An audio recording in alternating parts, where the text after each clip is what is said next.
Hi there. Welcome back to another video on my channel. Today I wanted to talk about something that I saw online, and I was watching drama videos as one does.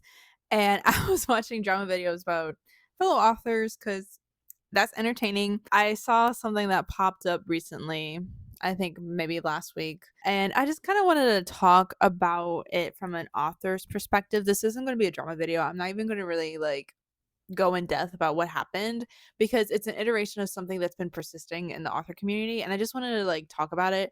So if you're interested in that, just keep on watching. So basically I was watching this video about an author who got into an altercation with one of their readers over a negative review. Surprise, surprise, because this always happens for some reason.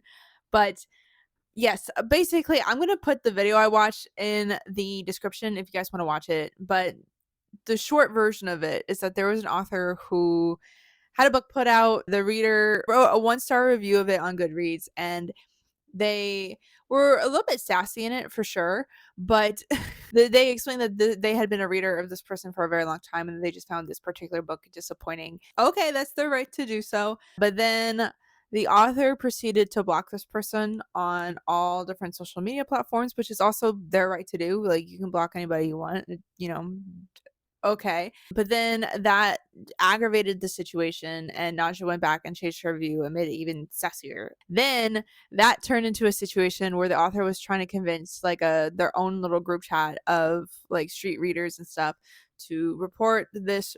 Well, not the author, but I think it was the author and their PR company. So let me correct myself. I think it was the PR company as well. They were trying to convince people to report this review to get it taken down, essentially. And that's when things kind of got into a hot mess. So let's talk about the ethics of that situation from someone who is an indie author, right? That's me. Hi, I'm Cassidy. I'm an indie author. I've written 4 books, 2 of them being short story collections, and the other 2 being full length novels. So I've been in the game for a little bit.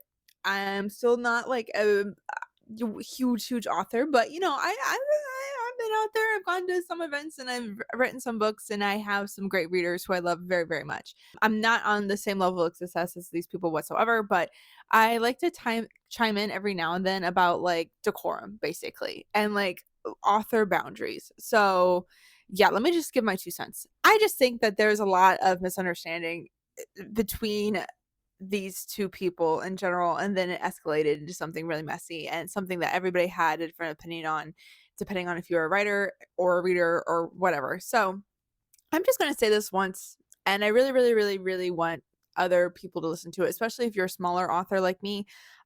Don't read your reviews. Just don't.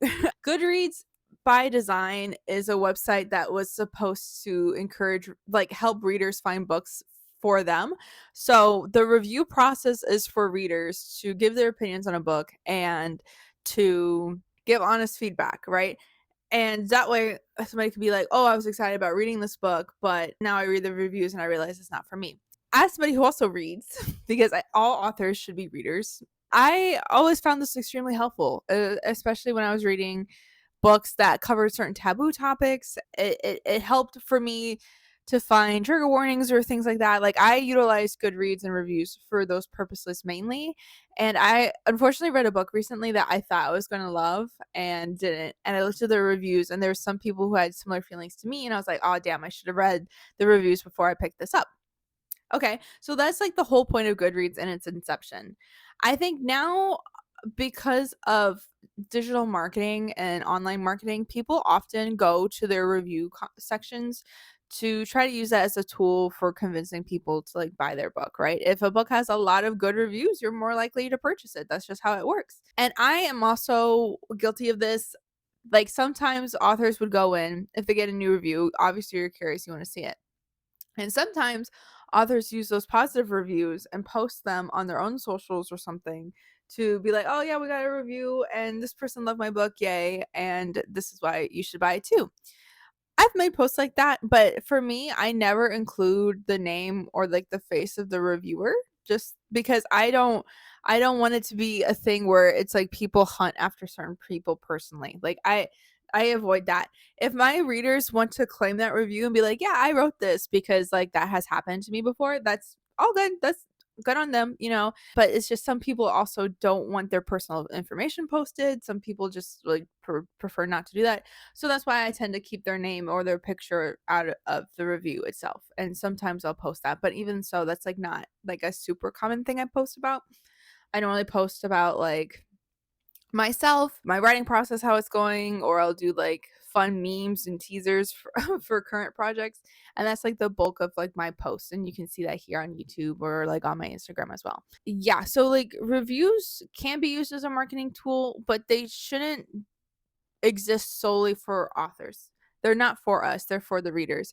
And that's why I say like try to stay out of your review spaces because one, you're gonna get your feelings hurt eventually. Somebody's gonna say something like kind of mean or something that you might not appreciate or agree with, and it will put you in your feelings. But the problem is like once you publish your work, it is public, right? People have every right to comment on it, you know, read it, review it, give their opinion on a piece. You can't really stop that. It's just like similar like when you post on the internet, you're putting yourself out there and people are going to comment things. And granted, like if something's like particularly nasty, you have every right to like delete a comment or whatever. But there's an added layer to things like when you're deleting negative reviews of a book, it veers on like dishonesty. You know what I mean? And if somebody really just doesn't jive with your book, they have every right to post a negative review. It's because your book ultimately is a product as well. Like even though it's art and it's incredibly personal, and a lot of times people are being very vulnerable when they write books. At the end of the day, for the reader, it is a product, and you know you want somebody who like I don't know makes yoga pants or something to be deleting negative reviews of their yoga pants just because they want to encourage people to buy it more. That's dishonest, right? So it's the same thing when you have authors doing this. And you know, I don't know if it's mostly a trad published author kind of thing, like where these PR companies think that this is the right move, or if it's authors themselves and having their egos a little bruised. But it really, really, really needs to not be a thing. And your reputation is important as a creative too. And unfortunately, like things like that might have people decide that like, hey, this person was doing some sketchy stuff. I don't really want to support them anymore.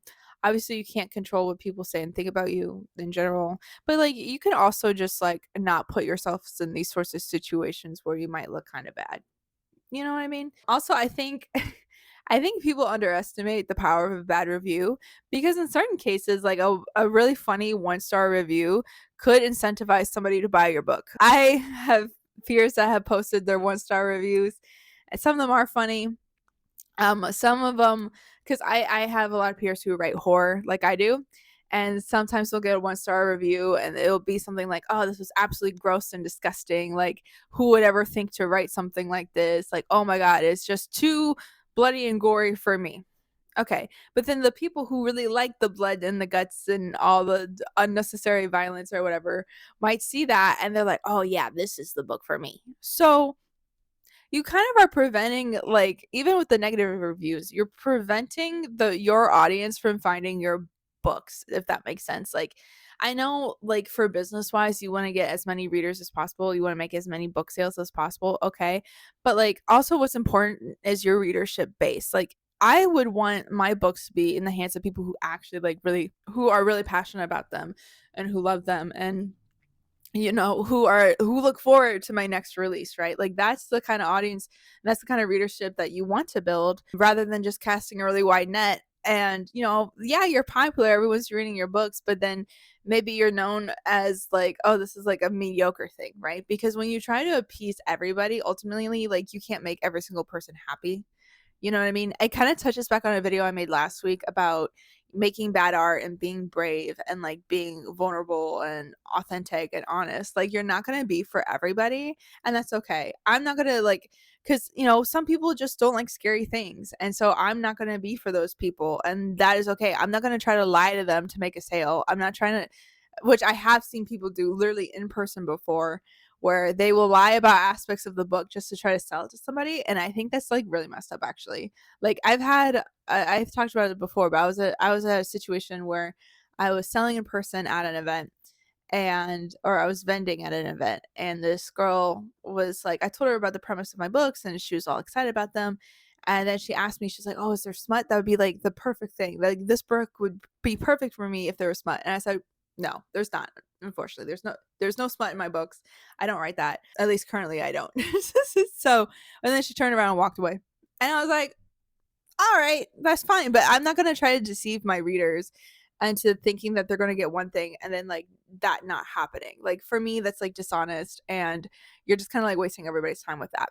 So that, and it's like also like when you delete negative reviews or when you're trying to focus on just positives, for me, it feels similar where you're deceiving your audience and you're not letting them get the full picture of your work. And again, I don't know if this is a practice that's more encouraged by like PR companies and marketing teams who are trying to sell, or if it's just like a result of the bruised ego of the author. I don't know. But basically my advice to a lot of authors is just like don't look at your reviews if you can. Like there's some people who will check their reviews like every day. Do not do that. You're going to drive yourself crazy.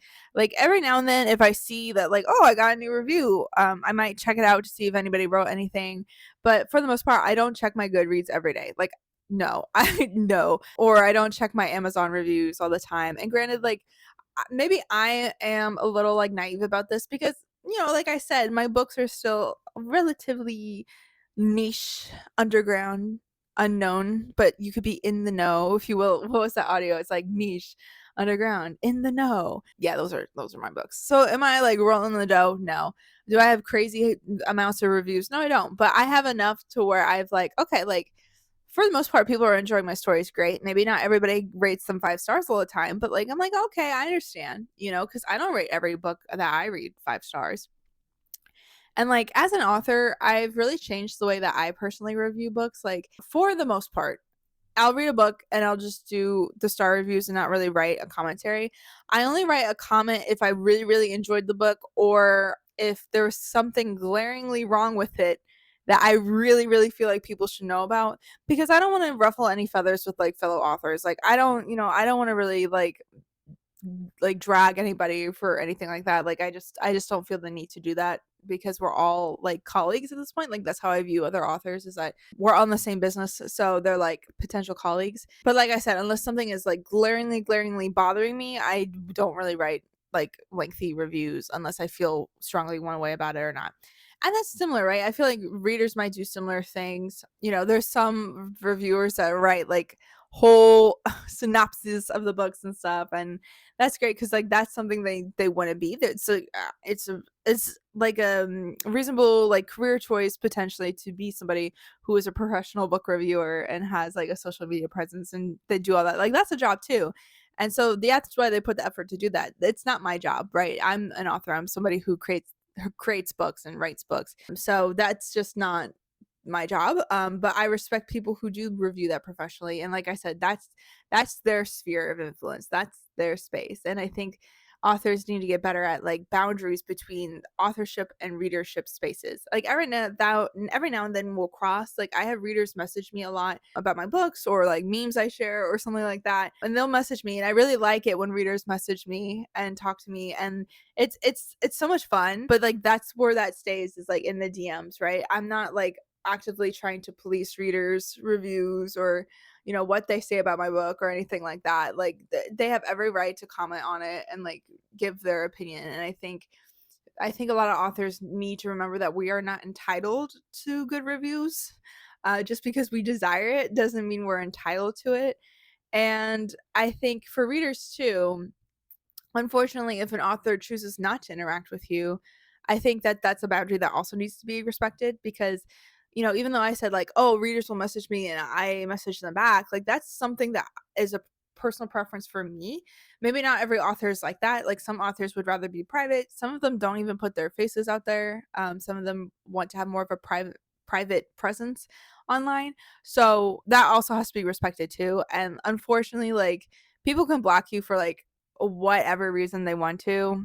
You can't control what other people do, and you can feel some kind of way about it for sure. But it's just also readers need to remember that you're not also entitled to have everything about an author in your life all the time. So yeah, it's just like I just feel like people need to remember that like certain boundaries exist within authorship and readership spaces. And in this case, I really focused more on like how authors should leave reader spaces be and just let them do their thing. And if you want to use a review to market your book, whether it be a 5-star review or a 1-star review, that's fine, but you can't like force people to like your book. And then like for readers, I just want to put this little caveat out there. It's like, in terms of access to authors, that's also something that should be respected as well.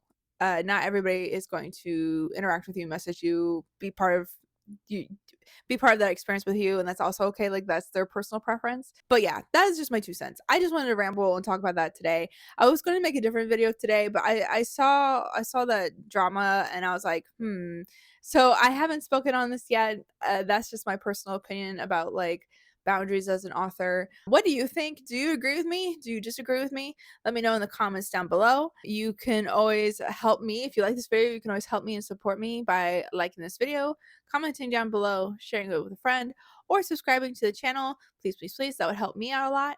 And until next time, thanks. Bye.